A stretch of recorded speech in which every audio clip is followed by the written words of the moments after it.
So I just want to lay out kind of my formula for starting a company. And I've started 7 companies now, and I always kind of run through this checklist, and I fail every time.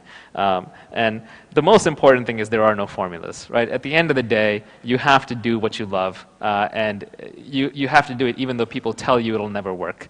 But that being said, if there was a formula, I would put it something like this, and I think it applies everywhere in the world. It applies in Malaysia, it applies in Silicon Valley. The most important thing is pick a great co-founder. You can do a company on your own, but it's like you can, in theory, raise a child on your own, but you probably shouldn't. So you need someone who's going to be there with you. And a co-founder is someone who's going to have very high intelligence, very high energy, and very high integrity. The intelligence is a given. These people should be very smart. Hopefully they make you feel dumb, or they're not smart enough. They should be extremely hardworking. A founder is someone who never has to be motivated. You should not have to be telling them to do their job. And the integrity piece is important because if you get the other 2 and you don't get the 3rd, then you've got a smart, hardworking crook who's going to cheat you. And that's the worst kind of person to be paired up with.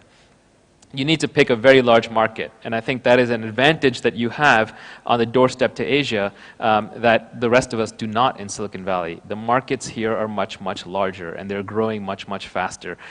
So pick something that's very large so you can grow into it. Notice I don't talk about the idea. I think ideas are almost irrelevant.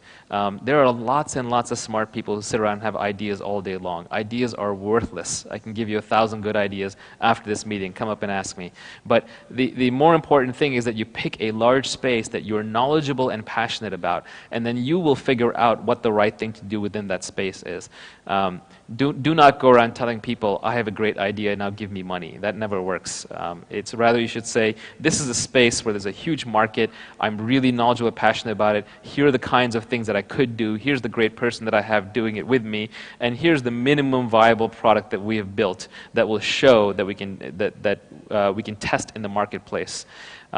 So basically, you do want to build something. Thanks to all the leverage that I talked about, you can actually build and deploy something before you go and raise money, especially if you have good coders on your team.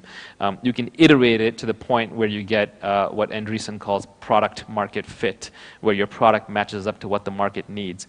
And then you go and you raise money from people you trust, and you use that money to scale.